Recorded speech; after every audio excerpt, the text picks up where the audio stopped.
महाराष्ट्रातील संपूर्ण बांधवांना छत्रपती शिवाजी महाराज यांच्या जयंतीच्या शिवमय आणि भगव्या शुभेच्छा. राज्यामध्ये शेतकऱ्यांसाठी कर्जमाफीची योजना लागू करण्यात आली आहे.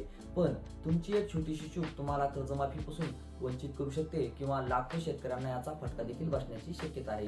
ती चूक कोणती आणि कर्जमाफीचा लाभ मिळण्यासाठी तुम्हाला कोणती कागदपत्रे तातडीने बँकेत जमा करायची आहेत, हेच आपण आपल्या या आजच्या व्हिडिओमध्ये पाहणार आहोत. व्हिडिओ अतिशय महत्त्वाचा आहे, त्यामुळे व्हिडिओ हा शेवटपर्यंत नक्की पाहायला विसरू नका.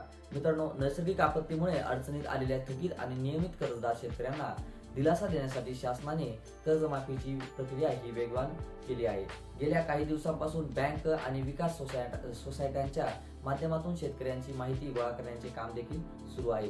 पण चिंतेची बाब म्हणजे अजूनही बहुतांश शेतकऱ्यांनी आपली माहिती बँकामध्ये जमा केलेली नाही. यामध्ये प्रामुख्याने तुमचा आधार कार्ड क्रमांक, फार्मर ID आणि आधारशी संलग्न असलेला मोबाईल नंबर आणि बँकला देणे बंधनकारक आहे.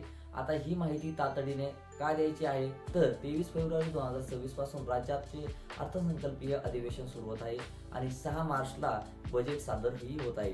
त्यामुळे शासनाला सर्व पात्र आणि थकीत नियमित कर्जदार या दोन्ही शेतकऱ्यांचा डेटा गोळा करायचा आहे, जेणेकरून बजेटमध्ये कर्जमाफीसाठी योग्य निधीची तरतूद करता येईल.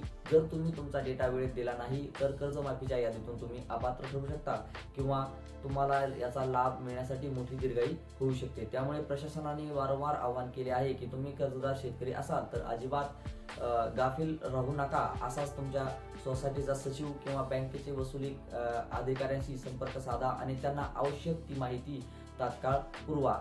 सध्या जून 2025 मध्ये थकीत असलेले कर्ज आणि सप्टेंबर 2025 पर्यंत झालेली वसुली हा डेटा प्रशासनाने मागवला आहे. पण शेतकऱ्यांची संघटना आणि नेत्यांची अशी मागणी आहे की 2025 मध्ये नव्याने कर्ज घेतलेल्या शेतकऱ्यांना या कर्जमाफीत समावेश व्हावा.